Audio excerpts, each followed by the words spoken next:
No presenter notes! The Wi-Fi is just Cocoaheads. But which Wi-Fi is it? The Cocoaheads iPhone 6. No, it's all lowercase. I think Sean had a problem connecting to it before.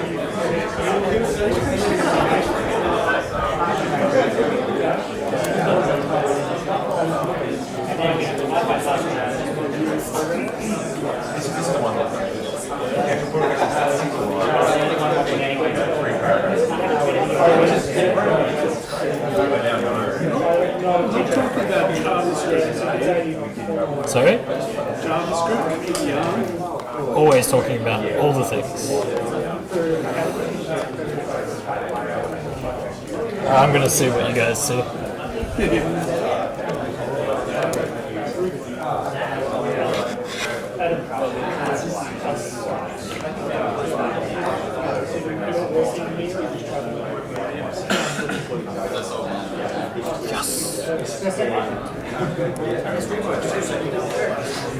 Good to go? Excellent. Alrighty. Let's get started with the month it was. My name's Pete Goldsmith. I'm a senior iOS developer at Itty Bitty Apps. That's my Twitter handle. So the first thing that happened immediately after the previous Cocoaheads was that Apple released all of their new toys. Raise your hand who got new phones or watches. Well, that's a pretty good spread. Who's waiting for next year? Who's just got like a massive amount of cash waiting for the new MacBooks? That's pretty much everyone. So yeah, I was really expecting to first slide to be media get invite to new hardware event, but that didn't happen. So after the new hardware, along with the hardware comes iOS 10. So is that gonna do its thing? Yes. Thanks to Matt for helping me with this one. So iOS 10, who had some pain upgrading their CI infrastructure? Who's still running Xcode 7 on their CI infrastructure? Most of you. Okay, awesome. Yeah. Enjoy the code signing and third-party framework stuff that you'll have to deal with. Yeah, I submitted, I think I'm up to 7 PRs for just making all of the third-party frameworks have automatic provisioning style. 7 years ago, guy started Homebrew, Max Howell, and it now turned 1.0. So I thought that was pretty cool. Facebook reinvented yet another thing. Yarn is a new package manager, it's JavaScript package manager, which you install with npm, the previous package manager. For anyone that's not on Twitter or doesn't read any sort of Apple-related news, some stuff has happened with Dash. Raise your hand if you are a user of Dash. It's super popular. Yeah. Sorry? That's everyone. Yeah. Dash is awesome. So bit of controversy has played out over the last week with this one. So I'm going to mispronounce his name. Bogdan released a blog post on his website saying, hey, I tried to move my personal developer account to a company developer account, and during that process, Apple just blocked my account and cancelled it and really gave me no further information. And then PR, Twitter stream, community outcry, everyone grabs their pitchforks. Apple are terrible. Then Phil Schiller, top tier, Phil Schiller writes an email, not to this guy, but may have written one to this guy, but he didn't say so. Phil Schiller writes an email to the guy from 9 to 5 Mac. Yep, thank you. Which says, no, there was definitely fraudulent activity on his account. To which he writes another blog post saying, no, there was no fraudulent activity.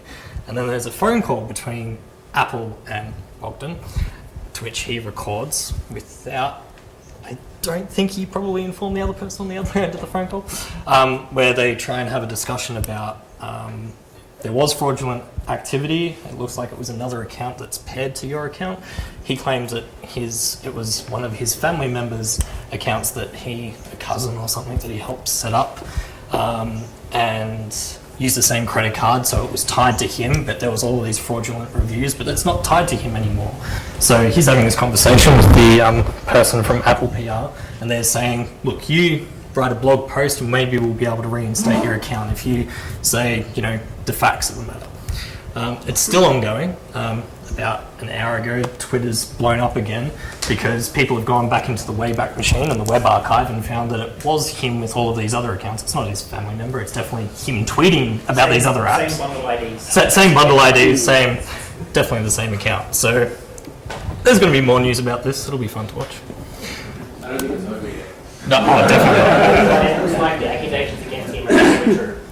He Yeah. was the one doing the fraudulent activity. He had one app go successful, which was Dash, and suddenly he tried to go legit and separate it, but Yeah. bit in the ass. Getting in the ass.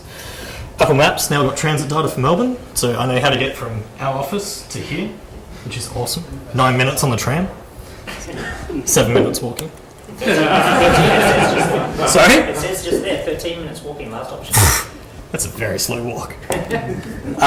Samsung had great times over the last week. We all really enjoyed that as Apple people, didn't we?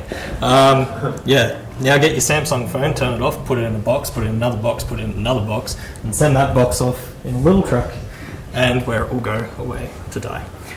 It's pretty amazing that like such a massive company with such a so many physical devices have had to release a statement, turn it off now, put it away. And yeah, that is the month that was. Cheers.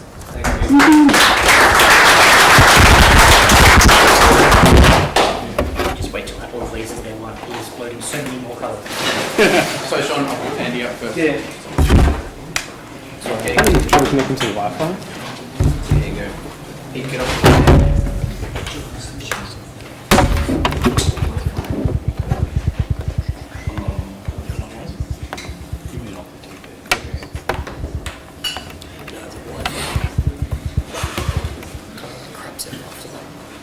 It's like one at a time. I'm off it now. It's working hard that iPhone. iPhone router. Should we all pitch in and buy you a proper router? A404. As long as I can put a SIM card in it. Actually, I have a spare one at home. This one? Yeah. Just a Telstra hotspot thing. Should be Cool. Yeah, something.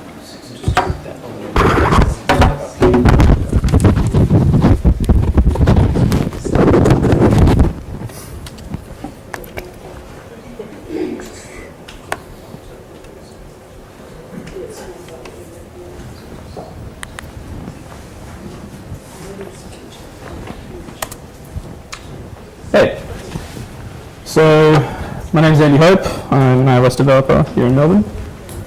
I tweet and I blog on Medium. From there. Before I get started on this, before I get into what I'm going to talk about, I thought I'd just introduce myself. So a little bit about myself. Like I said, I'm an iOS developer. I'm originally from Perth, and I love learning to code, and especially in Swift. This year I started out with some 2016 goals, and those goals were, well, in terms of Swift and coding, so I'd be a better member of the community, so whether it be in Cocoaheads or within the Swift community. So I decided to do that. I could have done open source, but I decided to do that with just blogging regularly.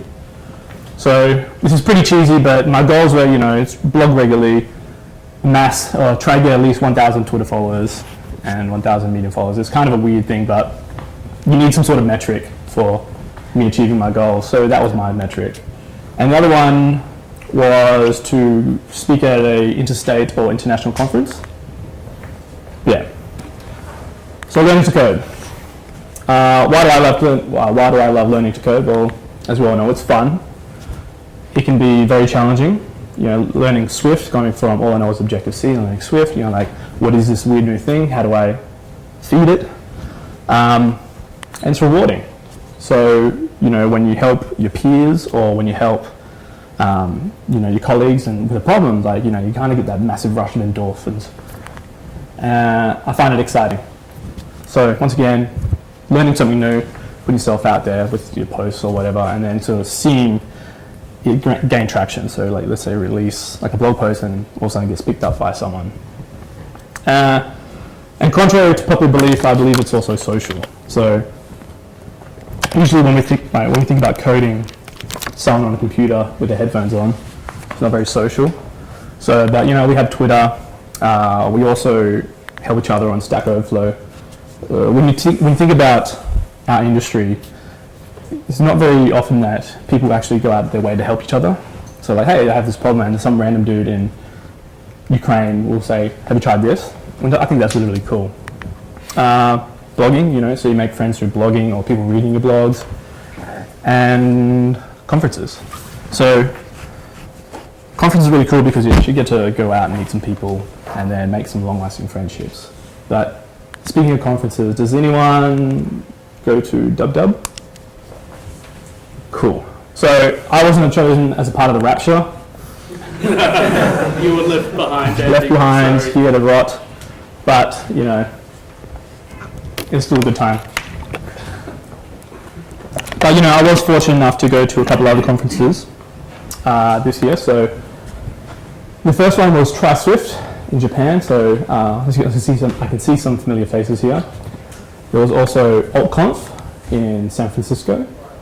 So that is for the non-raptured people. And just recently I was at Try Swift New York City, which I had the opportunity to speak at. So we'll look at these conferences on the map. You know, here's a world map. And here are where the conferences usually are.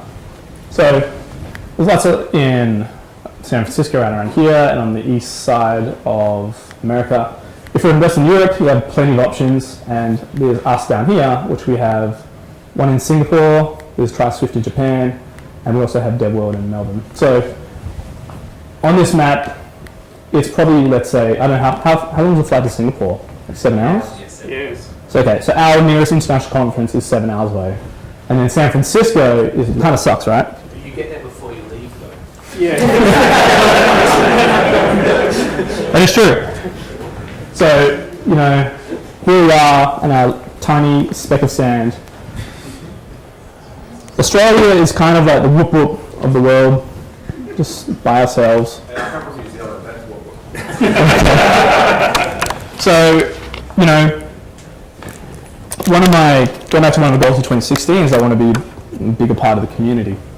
So I've done blogging and I've managed to be have given opportunities to speak at conferences in New York. So I think what is next? Well, I think we should have a new conference in Melbourne.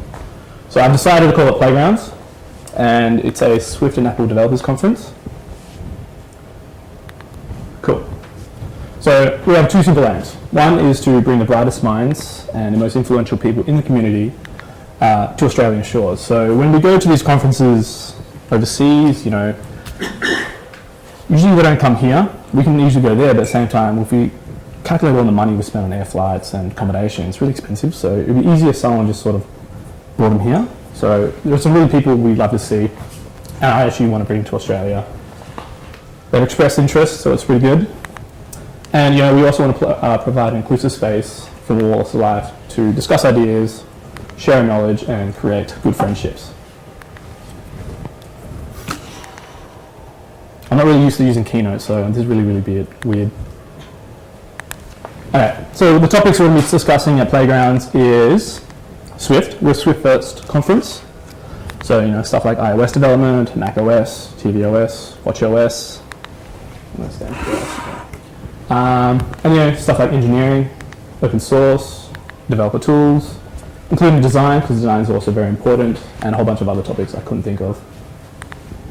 So we have one speaker to announce at the gate. His name is Matt Coney. So has anyone ever heard of this person? Cool. Of course you do. So yeah, Matt Coney is an independent software developer or independent indie game developer from Perth. Did Big Bucket. One of his games was The Incident.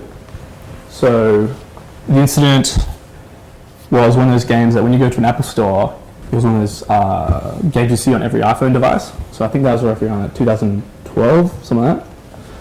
There's some cool games, The Incident. He also recently re-released it for tvOS, which was featured on the App Store.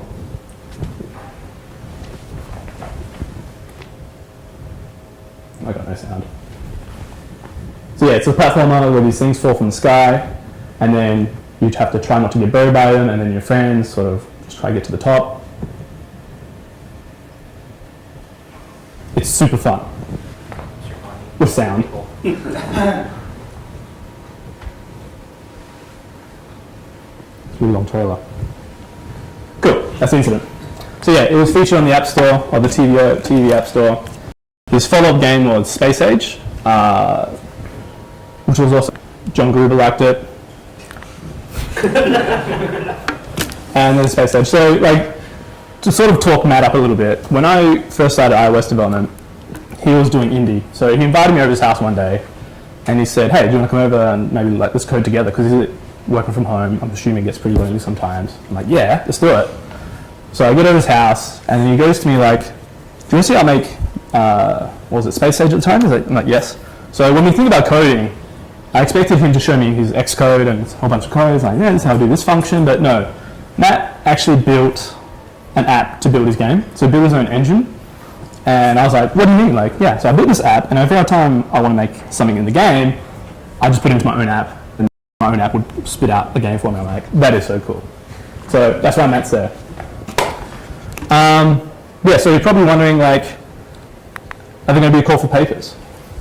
Yes, there are. We're accepting papers on Swift, Apple Platform Developments, Architecture, Open Source, Developer Tools, Design, and a whole bunch of others. So whatever you think is cool, I'd love to hear from you. Yep, all calls for papers will be on our website. So, what are the dates? Well, weather's pretty good in Melbourne, depending, you know, we might need an umbrella, but I've chosen February 23 and 24. That falls on a Thursday and a Friday, so 2 full days, single stream, and it's a secret, all right? No, you're good.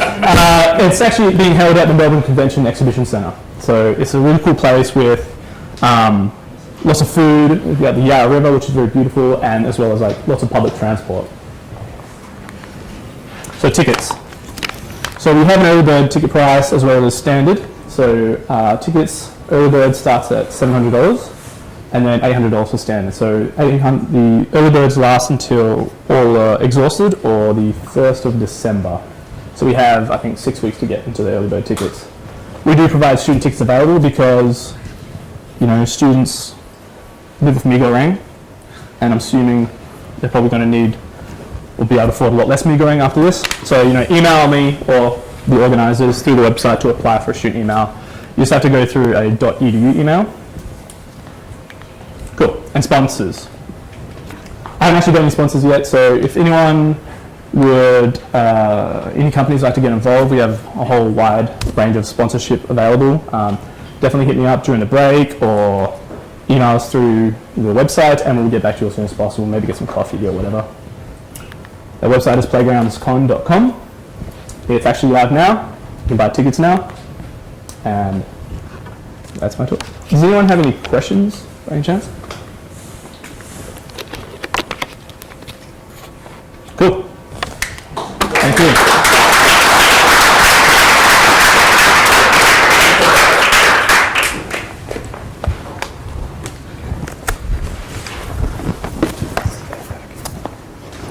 Oh, sorry.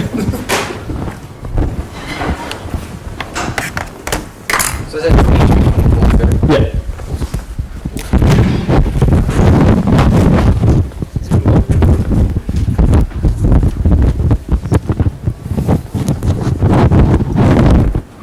So really? Yeah. about where everyone else is headed? Awesome. Cool. What number is it?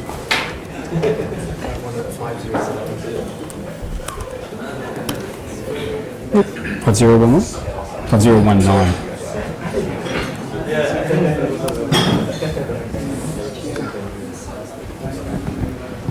Alrighty guys and girls, I'm going to mix this up a little bit. I've got a couple of t-shirts here. I'm going to get these out now to get the crowd in a good mood, alright? But I've got one small, one medium and one large. So who's small here and will actually wear a t-shirt? Okay, right down the back there. You can come up, come on, come up, come collect it.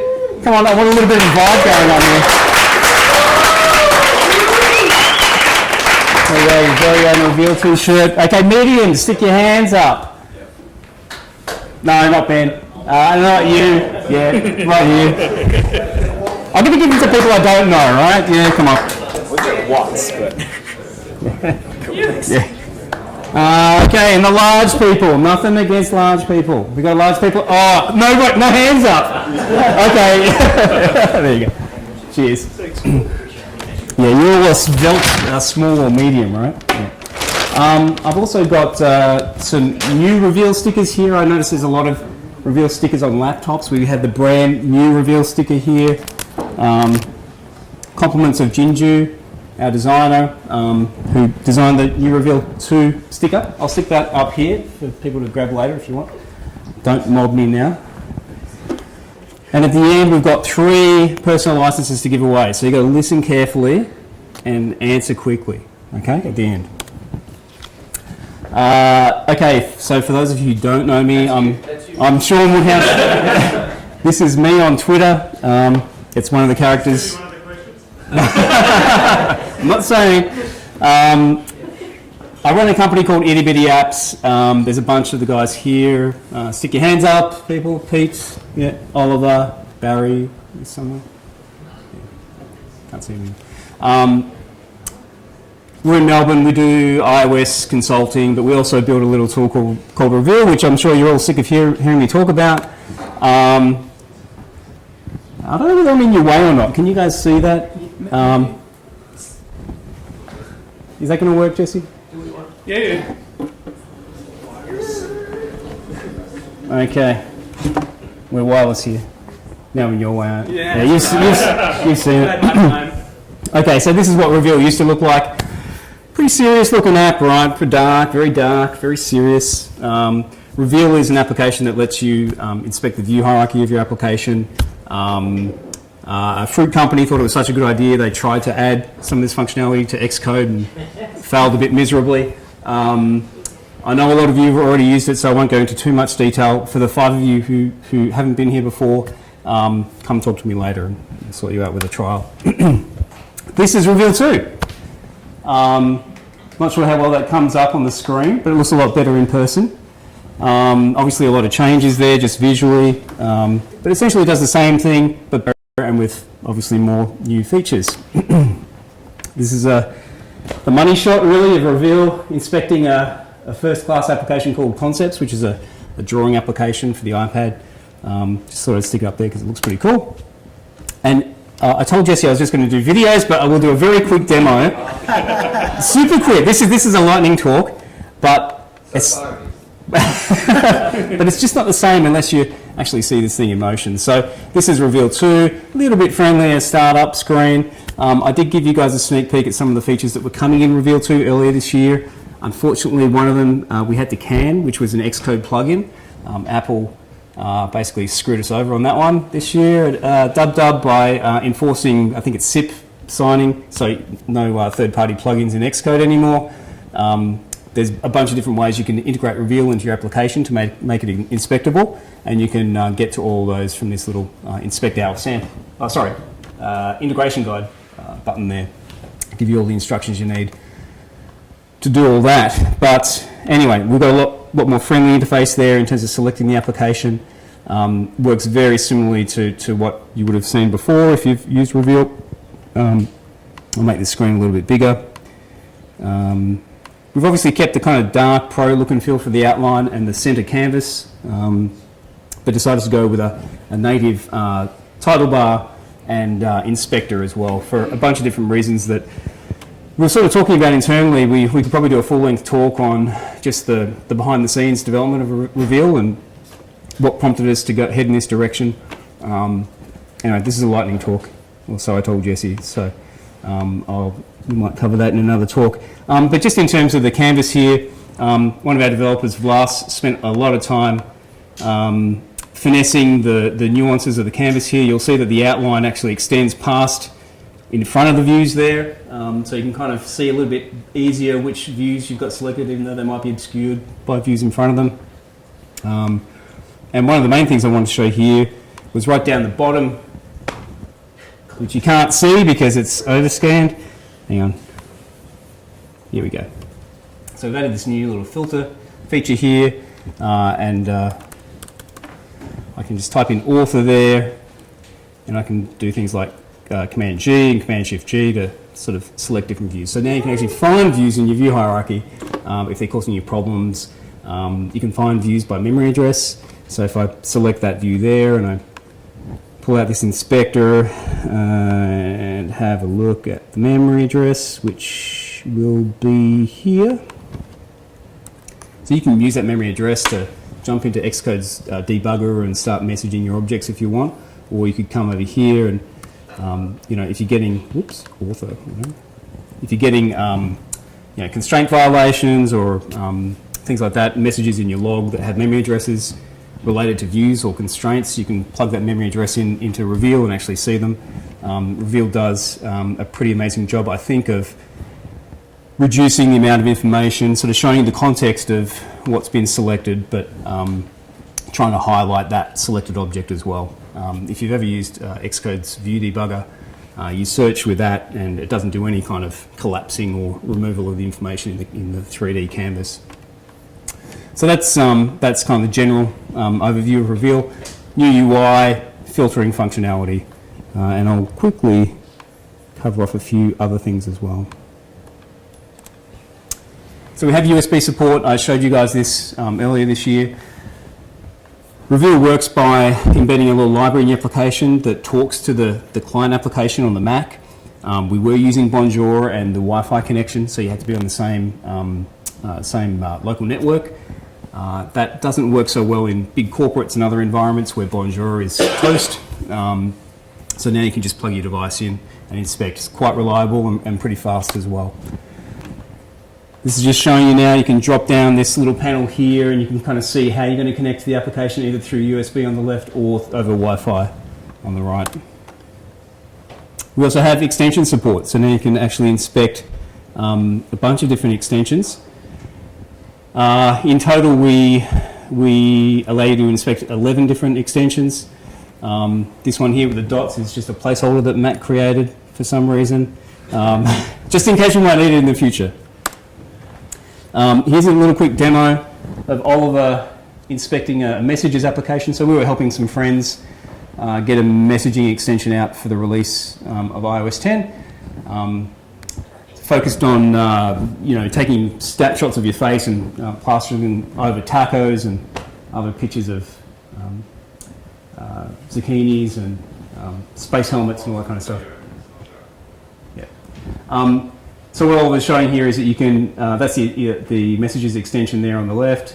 You can pull it up in Reveal and inspect your heart's content. And actually, Reveal was actually very important and quite critical to the development of this application. Here's the same thing happening in Xcode. You mean not happening in Xcode? There you go. So that's Xcode's inspection of extensions. So pricing, I hear you ask.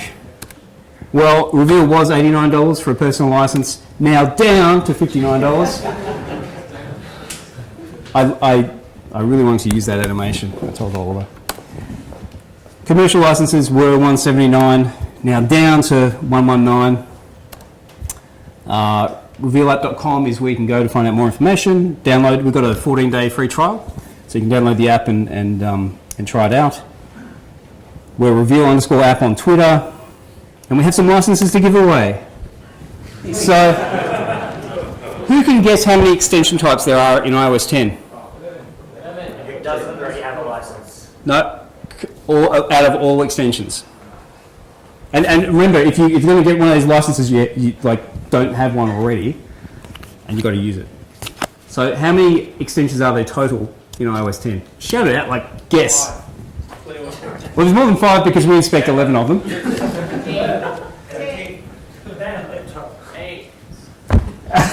Why are people saying less than 11? As a number higher than 11, less than 20. 17, here's 17. There you go. Cheers.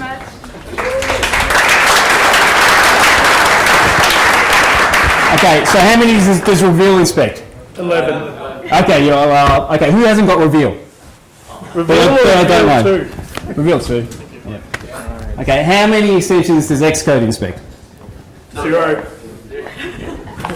There was somebody around you, was that you? Okay, stick your hand up if you said none. There you go. Cheers. That's it.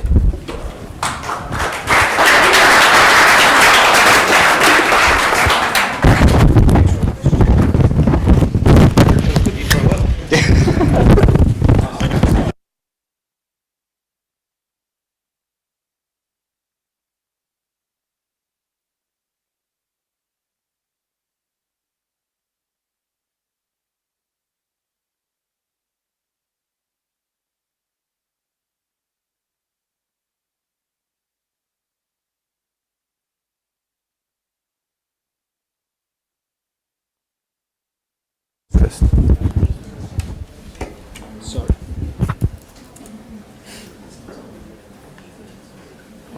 I should have played, shouldn't I? Did you jump on the Wi-Fi before? I thought I did. I really didn't. Cocoaheads. Sorry guys, really a terrible speaker that didn't prep. Awesome. And now, just trying to see. 5152.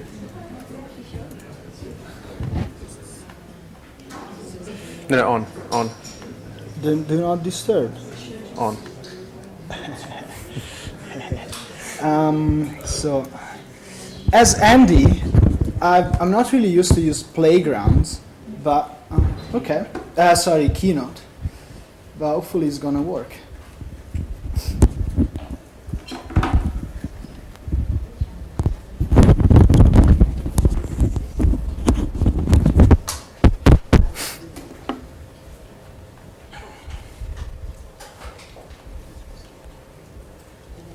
Yeah. Hi everyone. I'm Joe. You can find me on Twitter at MochaJoe. I really like Twitter, so if you want. All right. So the only reason I'm using Keynote is because I wanted to be cool and just walk around and use my phone as a remote. But well, the watch. And now, like, he told me to go where my MacBook is. This is weird. Anyway, MochaJoe on Twitter. If you want to tweet me, I'd be very happy. I work for iFlix. I'm not going to tell you anything about iFlix because Ray already told you. And I'm part of the iOS team, and most of what I've been working on so far has been CI and CD. Who has never heard of CI or CD? Can you raise your hand? Okay, that's awesome. Who is actually using CI and CD? All right, cool. Well, for all of you who didn't, raise up your hands, I really hope to be able to convince you that these are tools that you should have, and I'm going to show you how we are using that. So the C part of CI and CD stand for continuous, and it means that it's always running. The I part stands for integration, and it means that this is a tool that verifies that the code that I wrote can integrate with the code that other people in the team have written. And it's very important, because otherwise we would make apps that are broken. The D part stands for distribution or deployment or delivery. You get the idea. And this is where CI and CD, which I always just say CI, is very powerful. This is where it's cool, because it allows us to distribute our software to our testers, our customers, our users in a very lean way. All right, well, so Joe, you've talked to us about this stuff. It sounds like a lot of work, and I really haven't gotten why I should do it, and I promise you that I would convince you. So what are the benefits of having continuous integration and deployment in your team? Well, the first one is that you can say, who broke the build? Who did that? I'm just kidding. We care about what broke the build. Because it's not about the people that write the code, it's just about the code. And this is going to help you find out problems, like bugs, things that make your app crash, things that make your app not build faster than if it's just, like when you remember to run the test, which you should do every time, but sometimes you forget. The other part, which is what I really think is cool, is that it allows you to automate your deployment. This means that you don't have to go through all the process of creating the archive, then signing it, then uploading it to the App Store, then going on iTunes Connect and say, hey, I want this build to be distributed to my testers, and then again say, hey, I want this build to be distributed to my external testers. Everything happens automatically. And there's a lot of benefits in this. First of all, it removes human errors, and it replaces them with Xcode build errors. Yeah. As Pete said, shout out to Pete that he's been helping me out a lot, bouncing ideas back and forth on how to fix Xcode 8 code sign because it's broken and it's very annoying. Anyway, it removes human errors because this process of creating apps and distributing them, it has a lot of steps into it. And it's very easy to forget one, or forget to do it in the proper way, or because we do a build every month, you forget, I did it that way last month, but I don't remember what. Everything happens automatically, and the computer is not going to make a mistake. Xcode build is, but the script won't. And another thing that is super uber cool is that this is live documentation. You don't need to write down, okay, to deploy a build, do this, and that, and finally, please don't forget to do this last step. Everything is written in the script. So someone that is curious, or the new developer, can just read the script. Or he can not read the script and just run it, and everything is going to work anyway. Hopefully. This is super uber cool. And what all these things allow you to do is that it allows you to iterate fast on your code, because you're going to see straight away if something broke the build, and so you're able to address it. And it also allows you to ship often, because if you don't need to do all that stuff and everything is taken care for you, you can release at a very quicker pace. If not to the App Store, at least to your testers. We're going to give you feedback that's going to drive the way you develop your product. This is the real way to multitask. Instead of staying there to look for the build, archiving to complete, and then for the upload to finish, you just send it on a tab of your terminal, and it's doing its job, and then you do something else. You go out for a walk, or you write more code. So, how do we do it at iFix? We have our code on GitHub, because GitHub is pretty cool. And every time someone pushes code to GitHub, something happens. We need to run our tests and then generate our builds, right? And these things are handled by BuildKite. BuildKite is even more awesome than GitHub, because before BuildKite we had Jenkins, was a big bag of pain, sort of like Xcode build. So imagine working with two of them at the same time. But BuildKite, which is made in Melbourne, by the way, takes all the pain away. And it's composed of two components. One is the web interface and web server that receives the webhooks, the events from GitHub. Hey, someone pushed new code. Someone merged a PR. And the other one are the build agents that run on your MacBook, on a Mac Mini that you bought for CI, on an EC2 instance that you spin up when you get just to run the test when you get an event. And speaking of where of agents and where do they run, because we are iOS developer, we need to have Apple hardware, right? And that's a bit tricky because you don't want to go around with a bunch of Mac minis in your office. So we decided to use Mac Stadium, which, if you know, is probably the less cool part of our CI, because they don't provide a logo with PNG or an avatar. So there's this very annoying thing. Anyway, they don't have stickers either. They have a terrible website. I was tempted to, because that's pretty easy, right? Just do this and this on Illustrator, but I didn't have time because Exodate wasn't signing my bills. Anyway, Mac Stadium, despite having terrible UX and UI, is pretty cool because you just get Mac minis in the cloud, you can SSH into them, you can screen share. I don't know where they are, but they work. so I'm happy with it. I lost my connection, probably because I was moving around my phone too much. Anyway, someone pushes code to GitHub or to whatever source code management system you have, server.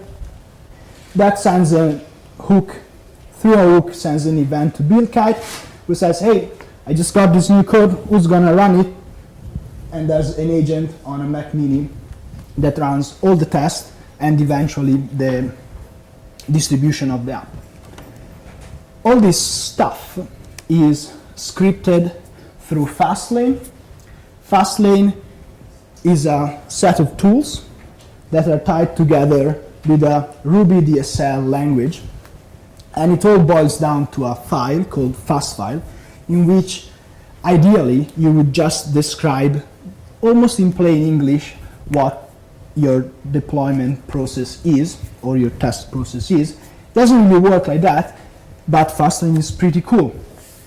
In my personal opinion, it's very opinionated, and I prefer to use just the single tools by themselves with all shell scripts because I'm that kind of guy.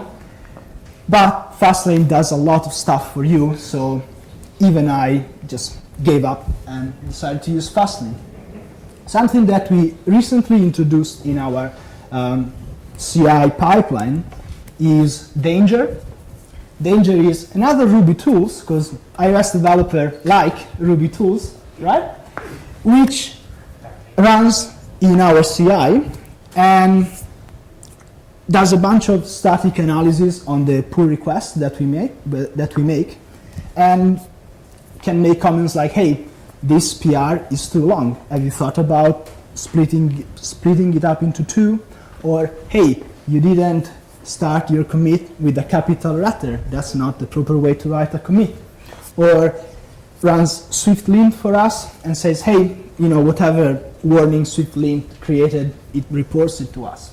Or you can even go further on and say, you touch this file.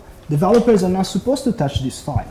Or, I noticed you touch an interface builder file. Where's the screenshot of the change that you made? It's super, super useful. We just sort of like started to learn how to leverage it. I have very high expectation for how much stuff Danger is going to be able to do for us and sort of like lift up the quality of our pull request. All this infrastructure that we have has been put in place with the purpose. I forgot a step. Anyway, sorry guys. Our Mac Minis, every time you set up a Mac, right, you need to do it all manually, and that's pretty annoying. And every now and then we just kill them and sort of redeploy them from scratch, so we have a new Mac, so there's not all the like baggage, all the mistakes that were there already. So we use this tool called Ansible, which, just to mix it up a bit, is written in Python, which allows you to describe in a YAML file all the steps that you want to perform to provision your machine. And so we have this Python tool that runs a YAML file that provisions the Mac Minis for us. and it goes there, it installs Homebrew, uses Homebrew to get BuildKite and other tools, and then finally it downloads Xcode and all sorts of things. And it's pretty cool, because I don't want to have to do it manually every time. Again, human error that we want to remove. All this infrastructure that we have in place has been put there with the purpose of delivering our app to our testers and customers, and that is done through TestFlight and S3. Mainly TestFlight, because we still need to sort out a nice way to engage testers and send the build to them through S3. This is sort of a nice animated picture of our pipeline, and this is how it looks like. This is how it looks like. Yeah, it did connect. Hopefully our CI is more reliable. Yeah, more reliable than Apple products. This is how it looks like. Oh no, now all the tabs that I've done are reaching. No, okay. This is how it looks like on BuildKite. You mean my test actually passed? That's the first time. I know, it's This weird. is BuildKite, the BuildKite web interface, and you can describe what they call a pipeline, because you have all the different steps. You describe it in a YAML file, because YAML files are pretty cool, and they all go up here. These are all steps. The first thing that we do is run the test, and if the test passes, then we're happy. And we have two buttons that allows us, if you click them, to deploy the app to our internal testing network, and if we're happy with that, to deploy it to TestFlight for external testing as well. That is how it looks for just a normal commit. This is how it looks like when we went there and unlock the push to TestFlight build. Again, as you can see, a commit by Matt. But that's It just actually older. But automatically goes to TestFlight and is automatically submitted for TestFlight external testing review.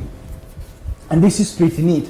It just works by itself. This is 1 hour and 1 minute of my time that I didn't have to stay there and look at the build to hopefully and drag stuff around. So annoying. And this is what happens when I do stuff. Everything breaks.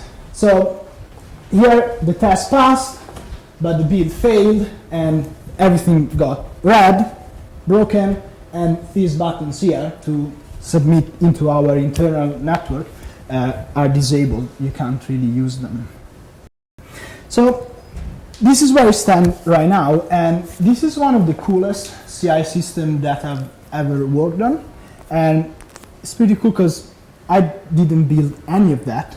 I just arrived there and said, we could make this tiny bit a bit faster and this other thing a bit in a different way. But mainly Ray, Matt, and Stu, who's not here, sort of did all the hard work, so I can't really take much credit for this. One thing that I did, though, was to, I told you that we use Mac Stadium for our Mac meetings. We got this idea to have heaps of agents so that we could do a lot of stuff at the same time, concurrent. So we had virtual machines. And I said, I've always had bad experiences with virtual machines. They don't run as fast as I would like them to. So I turned them off, and I sort of shaved the build time from 2 minutes to 2 minutes, which is pretty cool. A lot of time saved. So where to go from here? What can we do better? Because it's never done. You can always improve it.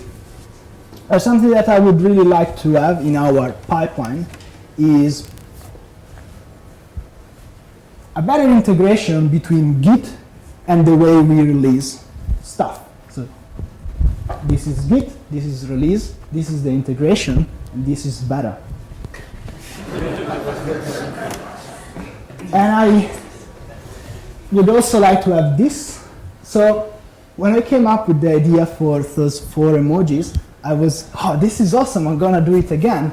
And then I was, oh gosh, I don't know how to say all the other things that I want to say in emojis. So this is my best attempt to say, we want to have everything driven by feature toggles. Unfortunately, there's not a toggle emoji, so this is a button, if you have that imagination. We would really like to have everything behind feature toggles so that we can actually ship features that are not done, but they are already integrated into our app, so that we can be sure that they're not going to break it.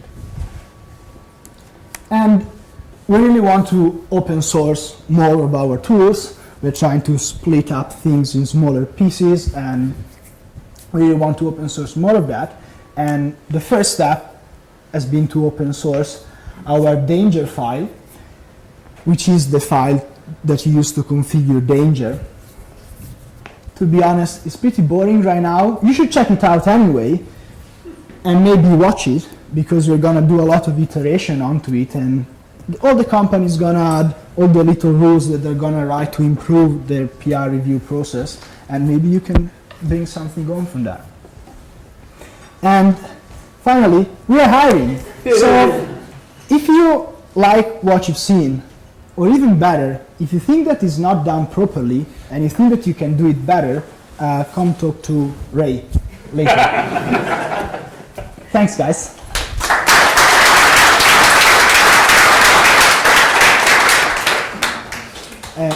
Any question? Yep. What's the advantages of using like BuildKite and Mac? Was it Mac Stadium as opposed to like something like Bitrise? Yep. So the question was, what's the advantage to use BuildKite and Mac Stadium instead of sort of in the cloud service like Bitrise, Travis CI, Circle CI? There was another one. Anyway, there's a bunch of services in the cloud. I think it depends on the way you roll. Okay, this is pretty cool. I wanted to talk about it in the talk, but I decided to cut it off. But since Andy asked, I'm just gonna go on a tangent. You have slides prepared? I'm not. I did download. Never mind. So Travis CI, Circle CI, Bitrise are services in the cloud, and they take care of sort of everything for you. You just have this, again, most of the time, YAML file in which you describe all the steps of your pipeline, and they take care of all the integration with the Git source control management system events and to run your test. And they have their own Apple hardware or whatever they use to run your test and deploy your stuff. BuildKite requires you to have the hardware or the virtualized machines on which to run the agents. The advantage that I see in BuildKite is that by having your own hardware, you control everything. So the day Xcode Beta releases, I can install it and run my Xcode Beta 3 agent and start doing that integrations there. They do it as well. Not as fast as I could do it. Also, there's a bit of, let's say, you can install everything that you want in those agents, while you sometimes need to jump through hoops to do it into Travis CI, Bitrise. I've never really used Bitrise, so I can't give you an honest opinion, but I've done a lot of work with Travis and Circle. I think it boils down to more control. I like to use BuildKite because I have more control. I have all these pipelines that are configurable in steps. I can block them and unblock them, and that's really handy. Just to add to that, another major catch is we can use BuildKite for all our CI, not just iOS. So, Android, all the back-end infrastructure where so even the thing that redeploys the Mac OS reprovisions it is itself. So yep.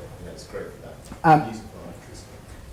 If I can add to that, we're also using BuildKite for that kind of reason, and other parts of our business are going, we want it to not only just app deployment, but also a lot of other parts of the business are doing deployments. But we also didn't want our source code leaving the building. So it's like on our team. Confidential. There are ways to, iOS-wise, to encrypt all the certificates that you use, but if you are just installing them on the machine and it's just in there, it's kind of is a bit more safe than having them encrypted on someone else's hardware. The thing I like about it, we've been using build guides for, I don't know, more than a year, is that it just does one thing and one thing well. It's not trying to do too many things. It's just like it is essentially a job runner. It takes webhooks from GitHub and triggers build agents to control to do things. And the other really nice thing is that those agent tasks can manipulate the pipeline. So you can have one task, then say back to the server, hey, do this task or do this other thing. You can kind of branch things out. It's very flexible, but very simple and very reliable. So this very first step here with this snaky icon is actually the Buildkite agent uploading the pipeline file that we have. Basically, you have no configuration at the Buildkite website. Yep. Everything is in source control. Yep, and that again goes back to everything is documented, everything is under source control, so you can see how you changed. And if you write good commit messages, you're gonna add the reason why you make that change. And when I arrive and say, why the hell this is written this way? You can do git blame, and the commit that did that kind of stuff is gonna show you, hey, I did it like this because of these many reasons.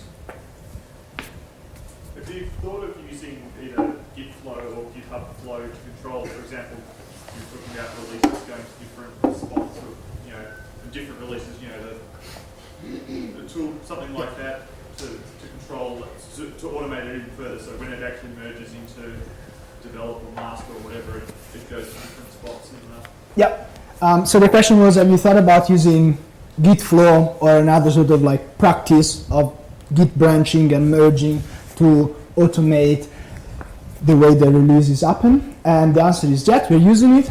Since you seem interested, I'm just going to show it to you. Yep. So this is our pipeline.yaml. Maybe there's a password there that you shouldn't see, but never mind. We'll be changing it tomorrow. Yeah, we'll change it. It's on my screen, so now. So this is how it works, right? It says steps, test, and do all these things, run danger. And then there's not in this one because the tests run on every commit, every event. But again, it's cool, right? When you do live coding, you forget how to type. Anyway, this line here, as a Buildkite allows you to say, only do certain things on certain branches. So this line here says branches, not master, not develop, not release. And there's another one similar to that that says branches, only master, only develop, only release. So if something happens on a branch that is called release, test flight deploy is going to be triggered. And this is what I would like to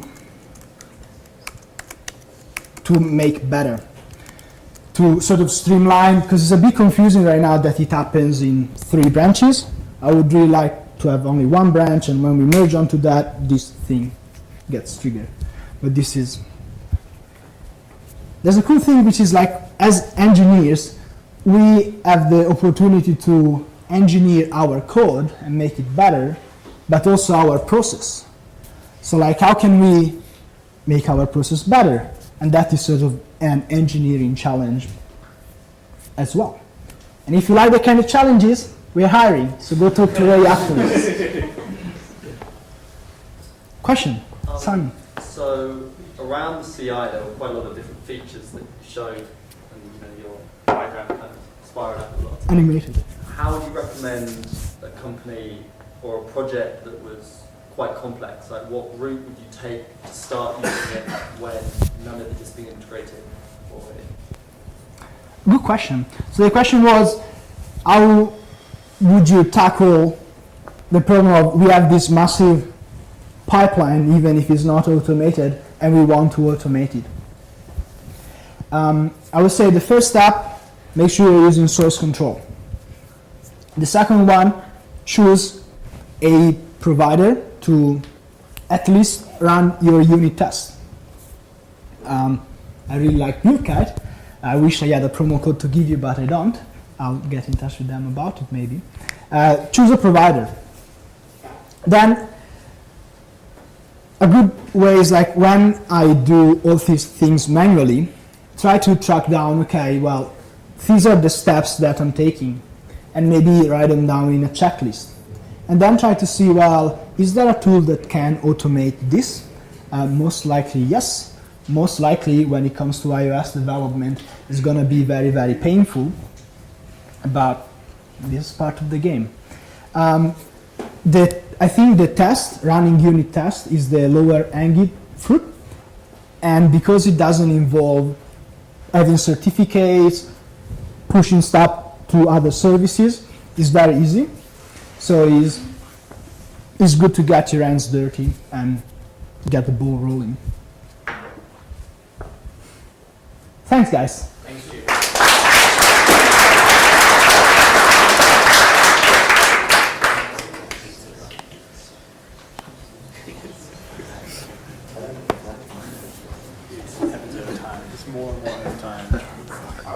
We might start with the next talk because the pizza's not quite here yet. But thank you, that's great. I was gonna go sit down with Mike.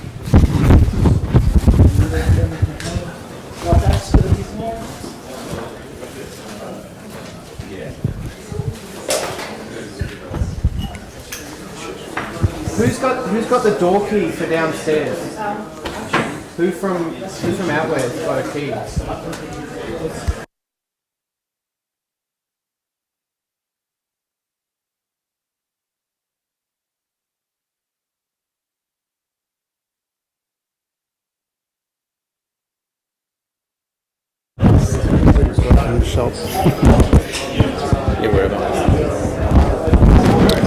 I guess so. I started having an emoji call with Ben was doing the API, so he's doing it. He sets up his pipeline, and it's just like, who can fit in the most emojis and stuff.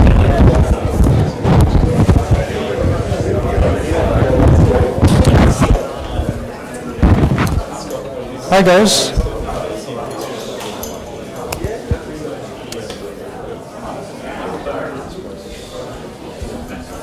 Am I loud enough, audible at the back? You can hear me? Yeah, that's At the back. Just trying to get some feedback. Okay. Hi guys, I'm going to talk about defaults. I don't have an accent, it's a play on words. And it's more about a discussion rather than teaching you something to code, because sometimes a lot of us who are beginners kind of struggle with code. And if you're already advanced, you're like, yeah, done that, don't tell me about it. So it's more about a discussion about defaults. And yeah, a little bit about me. So I was part of the Rapture. So I was there at DubDub. And I can see some 16 t-shirts, jackets, so yeah. Now, a little bit about me. I'm an author of a couple of books with A-Press and Pact. I've also spoken at Xworld for a couple of years. That's the AUC conference. I think some of you have been for the Dev World. This is for admins, but I was telling them about how you can make apps. I've developed some apps which have gone on the charts. Z-Day, if any of you played zombie games. That was before Brad Pitt and End of the World, I believe. I was an IT manager for BMW in a couple of countries for a couple of years. After that, I gave it up because commercial world was too much. Then I got into academia, and then I felt academia was too much, and I went back into commercial. And at the moment, I'm the head of development and the solution architect at OmniMarket Tide. Right? So before that, I ran my own company called OzApps, and I suck at PowerPoint or Keynote, so you can see no animations. It's just like one static slide. So a couple of my books, which were like some of them were refreshed, some of them were books. And from our apps, we had OmniLoop, which was actually loved by Apple, but unfortunately a little less loved by the community. But Apple loved it more, so that was good. It was like 90,000 hits in 1 week following DubDub. Now, what are defaults? You can hear me or you can read, both are fine. I'm used to it because as a lecturer, I mean, you know, when you have the slides up there, students go on their laptop and they're like tweeting and reading. So I'm fine with either ways. Now, according to the dictionary, it's a noun, it's an adjective, and it's a verb. So we'll start with the verb. Defaults. You don't want to be there. That's like the one when people come with those little batons and say like, you know, you've not paid your mortgage. You're going to take this away. That's the defaults. The adjective, I suck at grammar, so I mean, I kind of like try to remember when I'm getting mixed up. One of them is where you say that if you can't do something, then this is what you take. So it's like, let's meet at, 10 past. Now, can somebody tell me what is 10 past? This is the interactive bit. It's a default. But what? 10 past what? So if it's like, now it's going to be 8, so 10 past would be 10 past 8. So it's like a default that whatever we are, 10 past that. So that's the default. And I wanted to add a joke. It's also Z-fault. And if you can read that, please laugh. That's my attempt at a joke. Thank you. Stitches. Now, defaults are basically assumptions. Now, I say that in a very, like a Ruby type, very opinionated, because you take it for granted that if this doesn't happen, then use this. Now, apart from programming, and that was the whole idea, no code, apart from programming, do you use defaults in your daily life? Yeah. A simple example, I mean, I've seen a couple of you at the last meeting. I believe you were sitting exactly there where you're sitting now. Yeah, but you had a jacket on. No, the person behind you. Audrey was, I think, here, so you're in the same row. So the point is we actually gravitate towards the same thing. So defaults are inbuilt into us. Now, if you look at movies, if you haven't actually watched movies, I mean, somebody who doesn't watch movies? No one, I mean, good for iFlix. So you are all customers here. If you look at movies, I mean, practically every movie has, like, if somebody wants to break into a house, just search for, like a rock or something, lift the pot, you'll find a key underneath. It's a default. It's a given. Same thing even for stealing a car. You just pull up the car cables and hotwire it. Have any of you tried hotwiring a car? So the point is, the moment you pull it out, the car's going to lock up. First is, how do you get into the car? So it's like, if you look at movies, you're like, yeah, you can do that. You can like walk on air, you can walk on water, you can do fly or whatever. So these are defaults. Now, what is the color black? Before somebody who's a designer tells me it's like hex value 0000, like 6 zeros, no, not that. But what is the color black? Or what is the color white? Don't give me an RGB value either, 552557. I mean, apart from, like coding. So black is the absence of color white. So it's a default. Like if you don't have white, you have black. And if you don't have black, then you have white. Or rather, if you look at it scientifically, black is the absence of all colors. And white is the presence of all colors. So it's a default in that sense. So you don't think about it, you say, like, yes, that's what it is. Now, in programming, some of you might look at that and say, like, what the hell is that? I mean, how many of you kind of understand the star P? Yeah, I guess so. Any of the young guys who don't have a beard or... Okay, so if you have programming defaults, that is nothing but a pointer, and thankfully Swift takes away all of that. You don't have any more of pointer. I mean, you have if you want to, but it takes that away, it abstracts it. So what happens when you actually allocate a pointer? So it says, okay, I have a pointer which is going to point to a memory address. So where does it point? Anyone?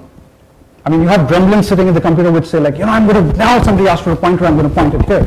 But where? Sorry? I don't know. Honestly, I don't know. No, I don't know, so I believe you whatever you say. So the point is that it points to somewhere. Till you don't allocate memory, it points to somewhere on your computer.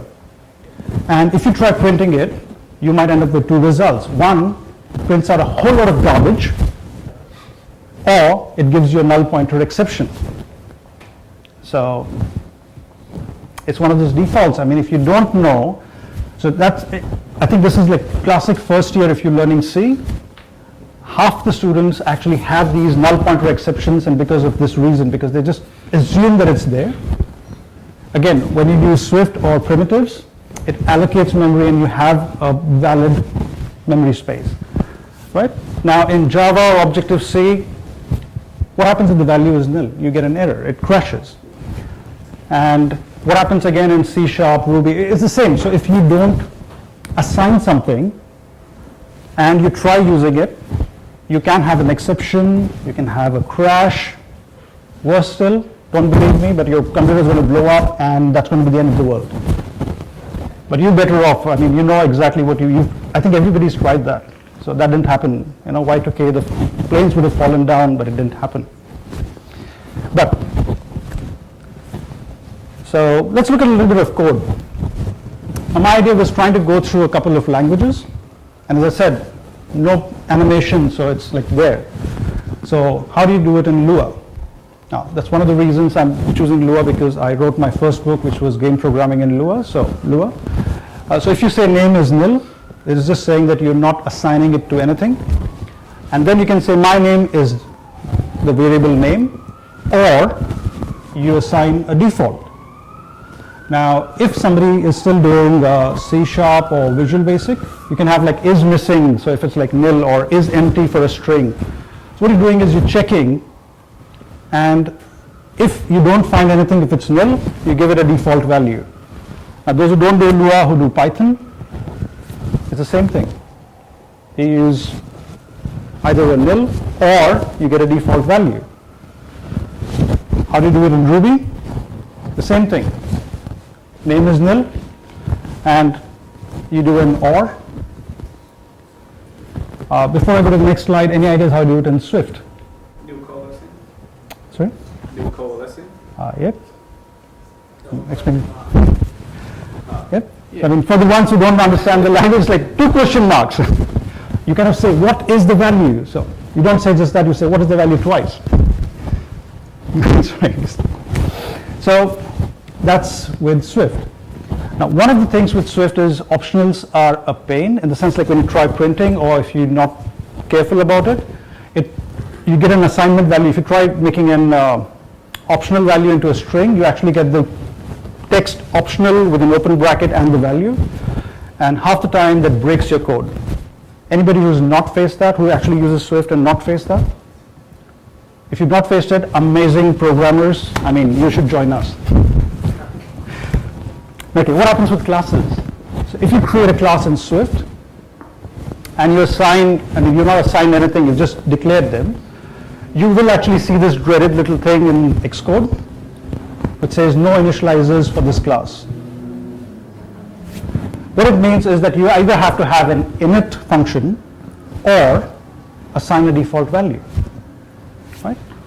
So you assign a default value, it goes away, it works perfectly fine, or you create an init function. Now, this is my interactive bit for those who might have actually dozed off. Which is a better option? Depends. It's my time to take my breath. So. It depends exactly on what you want to do. But would you rather initialize in an initializer, or would you give it default values? Because if I remove that string is equals to nil or empty string, it will still complain. It says that you cannot initialize a value that has not been initialized before. So you can't like set self.name. So What happens if you have multiple initializers? you can have multiple initializers.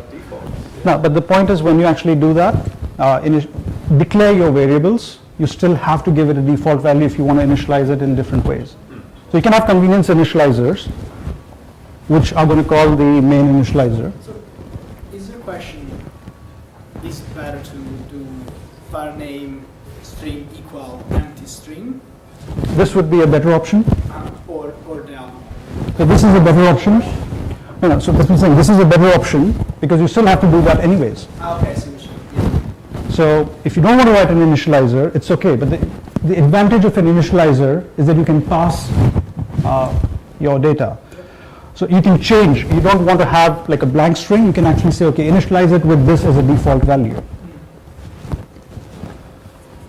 Assumptions. Now, what is that? That's a trike. That's a bike. It's a Gen Z. And I saw that at one of the Westfields at San Fran. And I was like, what is that? What does it classify as? If you bring it back one of these, are you going to like, do you need a license for it, or can you just drive it on the roads? So we make assumptions, right? And I put a bit of pictures from there. So the most common issue is you see this on a daily basis, right?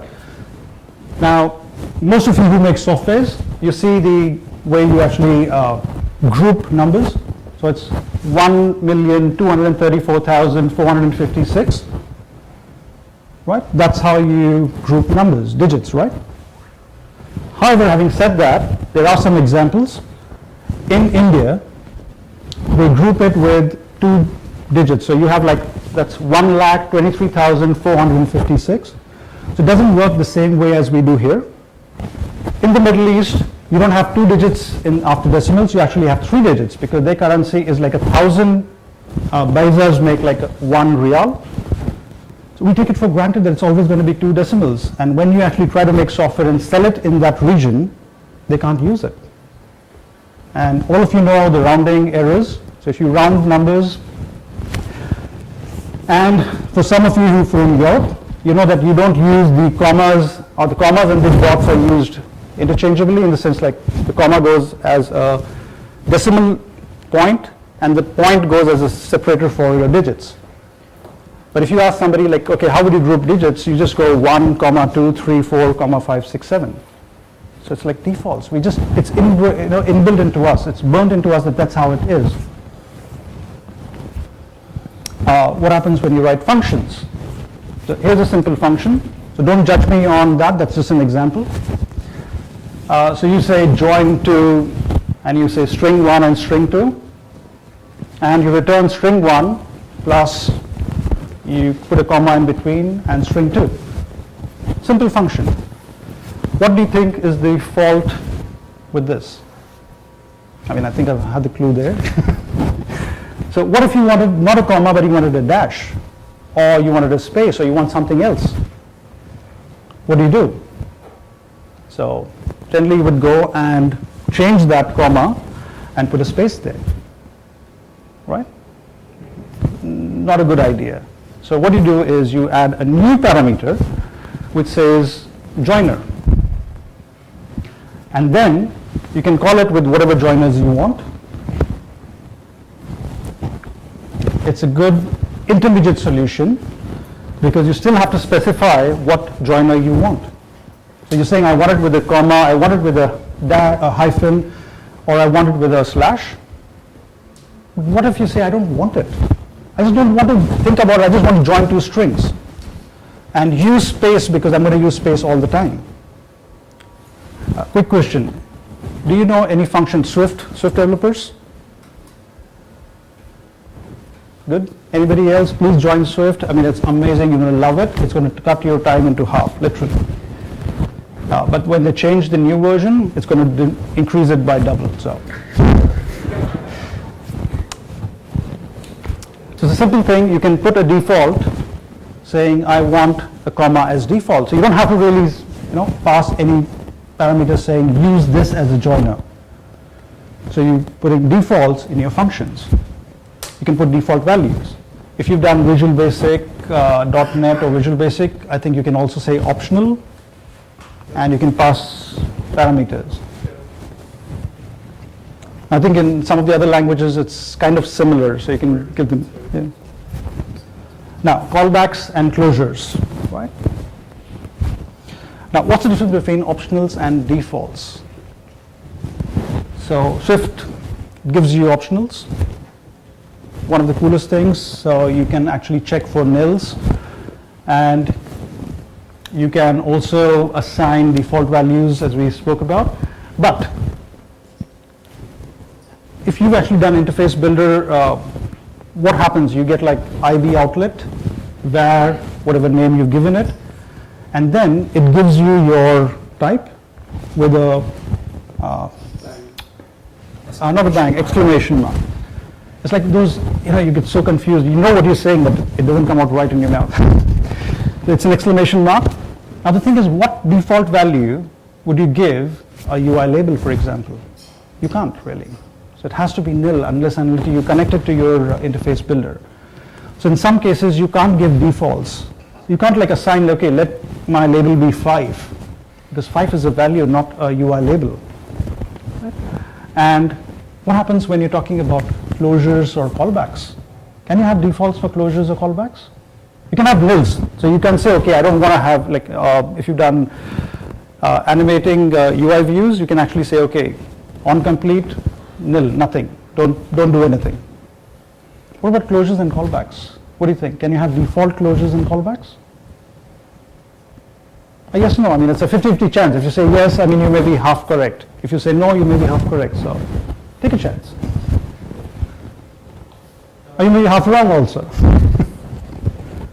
Well, syntactically you can, but does it make sense?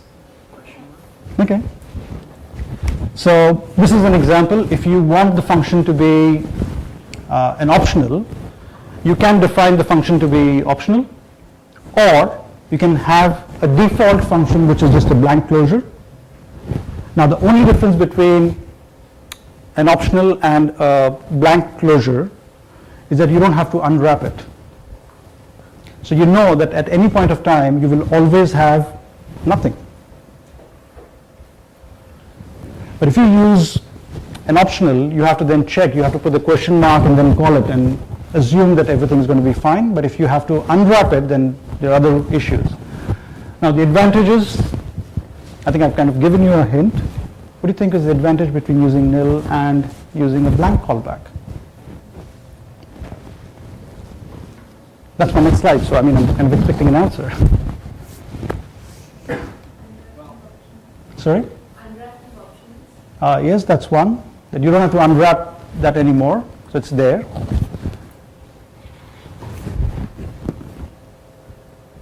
Okay. Now, this is one of the biggest issues that we were looking at an example where you didn't have parameters. What happens when you have parameters? What happens now? So you actually have to call them with parameters, and that would be quite strange.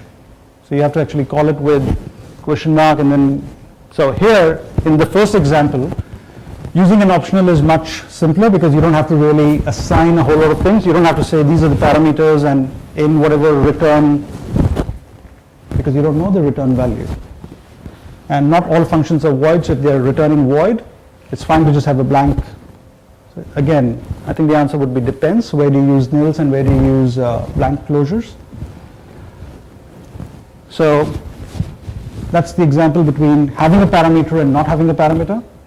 So when you don't have parameters, it's easy, it's simpler, and then it's a no-brainer. You can actually use like blank functions, blank closures. But if you have parameters, then using a function, using an optional is kind of more convenient. Now, JSON or dictionaries. I'm sure everybody uses that on a day-to-day basis. And when it fails, you kind of like go, oh, the backend guy doesn't know what he's doing. And it's always the backend guy, right? Now, unless you are the backend guy, so I'm sorry about that. It's always like, the user is the person who has a problem. It's like not the programmer. I mean, we write good code, right? Otherwise, we wouldn't be here. So it's the user. They don't know what they're doing. So if you're trying to get something from, let's say the res is a dictionary, and you try to get the values like num1 is res number, and num1 is res number 1, it's going to give you a nil. What do you do here? So do you want nil? or do you want a value where you say, yes, I want it to be, because you're looking for a number, you want it to be a default of 0. Again, it depends, because if you get a number as a default as 0, then you might not be able to check whether you got a value or not. But in some cases where you are, I'll give you a simple example from what I kind of face on a day-to-day basis. If you create a new company and you say, okay, what is their portfolio value? So when you start fresh and you've not added any shares or stocks or anything, it has to be 0. So it works there. But if it was a person and you say, what is their skill level or what is their age, you can't use 0 as an age. So you need to say, okay, it has not been set. So let us ask them that, can you please set your age, because 0 is not an age, it's not a valid default. And if you print that out, you get optional 100. And as I mentioned, that with Swift 4, I think I saw on one of these threads, they're going to remove the optional. And I think those who use Swift are going to be really happy about it. It won't break some code. When you use JSON, same thing again. You can try passing JSON, and then, I mean, how many of you use libraries to actually do that automatically for you? Good on you. Try doing it yourself. Sometimes it's more fun, you learn a lot more. It's gross. Yes, but it's fun. It's one of those challenges, you know, it's like naturalism, like I actually passed the JSON. Don't judge me on that, but it's fun. Exactly. So what happens if you actually parse this JSON? You have to actually kind of have optionals, and half the time you get nulls if they don't have values, and you kind of expecting values to be there. So you actually end up with a lot of these let, and you kind of unwrap and whatnot. It just makes your code a bit ugly. If you're using, what is the thing called, missing the name, the one that actually creates your JSON into an object, but then you have to actually map it one-on-one. Swifty JSON. No, it's not Swifty JSON. It'll come to me. Sorry? I think it might be Object Mapper. So, I mean, it does reflections and whatnot. So, okay. Mapping JSON, as I said. Now, this is an example of, you know, you can just have a function called getKey, and you can actually have default values. So you can say that you can get, sorry, this example is just giving you default values to say, you know, otherwise this code would not have compiled properly. The whole idea is that you can have name, you can even have like default values saying, okay, that when you ask for get name, you can pass it, use this as a default value if you don't have one. And again, it depends. I'm not saying this is like a good thing to do, and that's why the thing is that defaults are a safety net or a trap. So it's like depending on how you use it.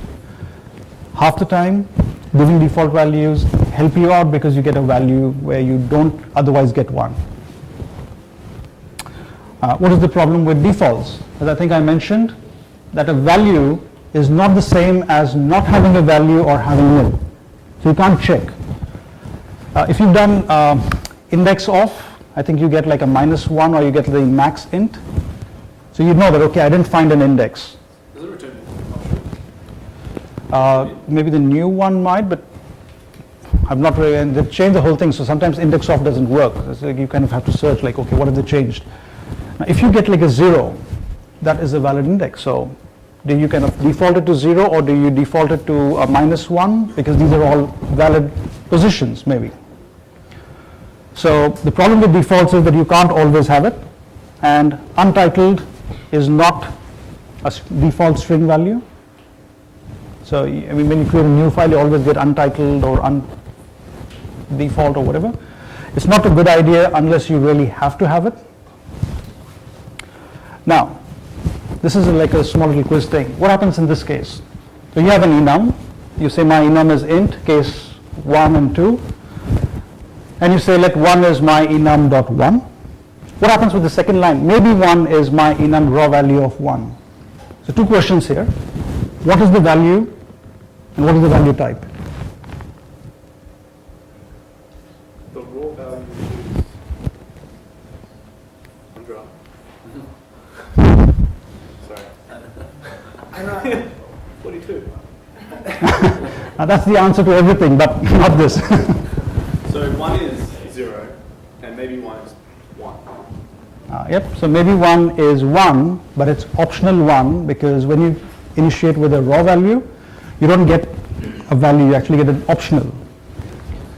So when you print it, or if you're using it, because this is one of the traps, if you kind of use it with a raw value, you don't really think about it, but you actually get an optional, not the actual value.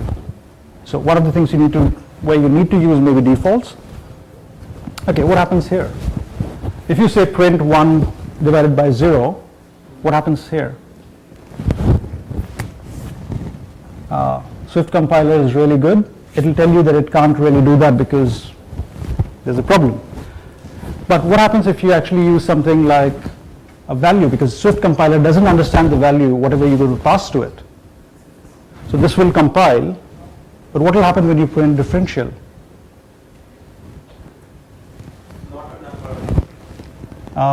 Yes and no. It is not a number, but I think in Swift 3, it might actually give you a minus infinity. Now, I don't know how you can have a minus infinity, but it gives you a minus infinity. And returning defaults, so there's a small little function saying int from string, and you try to return int number, and if you don't get a valid, because it's an optional, so if you don't get a number, you get a nil, you pass 0. So what do you think you'll get from these? So the first one will give you -1. The second one will give you 0 because it didn't find a valid int in it. And the third one will give you 0. Now what is the difference between the last two? Which is 0 and which is error? You don't know, right? So that is not such a good idea to use defaults because you would never know if that was not a number. So A1 is an error, not that you kind of say, okay, you can put whatever you want and I'll treat it as 0, unless you want to do that. So it's like you have to check where you use defaults, where you don't. And yeah, questions? Default, please don't. I think no, pizza is still not there, so you can.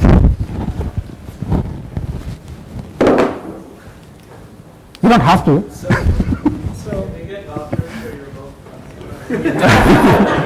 I was going to get a book actually, but I just forgot about getting them. I could arrange something for that. Sorry, yeah. Sure. I did get iOS game developed in Lua, but I never read it. But that's not because of the book, it's because of me. Anyway, so... Don't break my heart and say it was because of me. No, I never read it, so okay.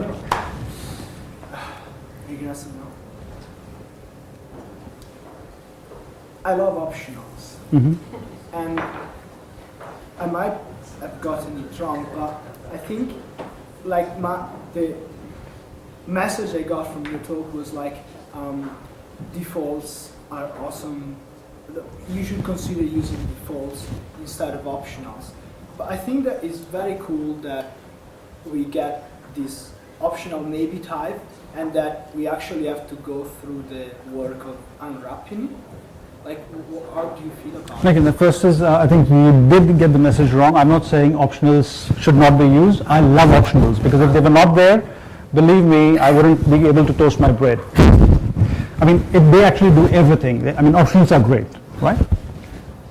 I'm saying that if you have optionals, in some cases you can also add defaults to it, saying that if this is nil, then use this value.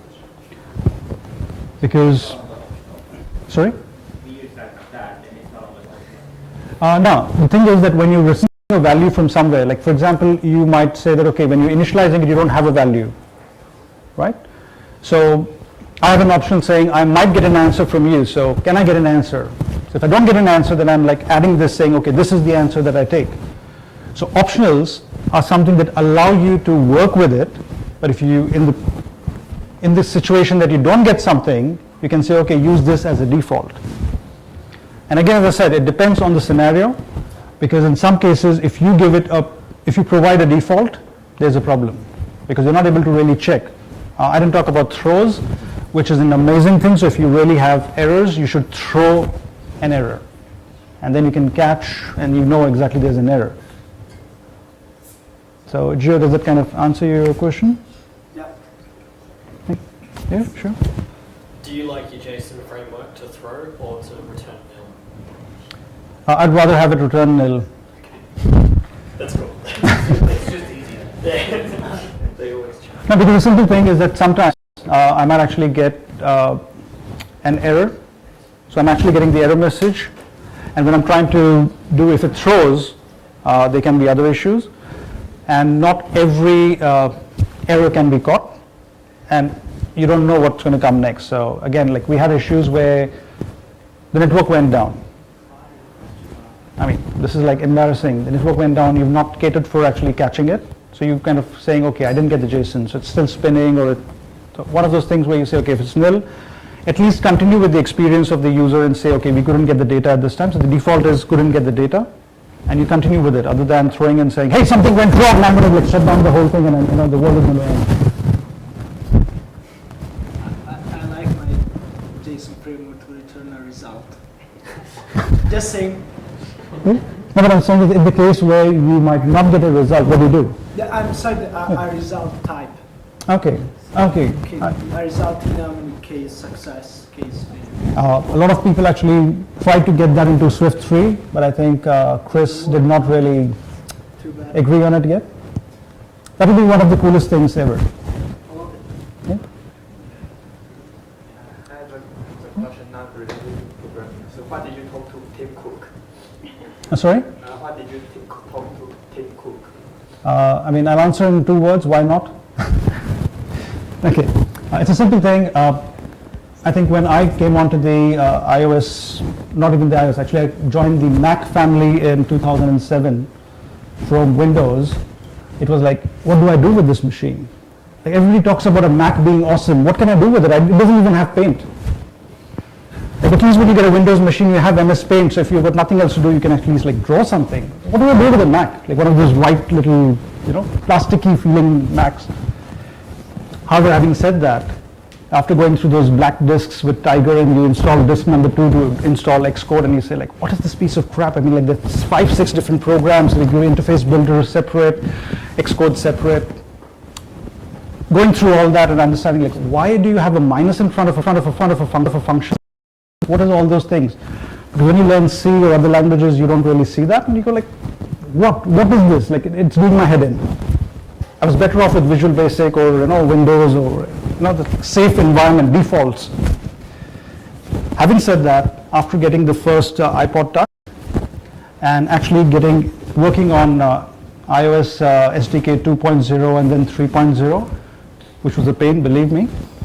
But after that, it was like, yes, there's a merit to what this is. And following that, I kind of like wanted to see or meet Steve Jobs. Unfortunately, didn't get a chance. Then I got busy with my books and then life took over and so on, so I couldn't get to WWDC. This year I got a chance to go to WWDC and I got a chance to meet Tim Cook. So my long answer for the short answer, why not? Okay, but thank you.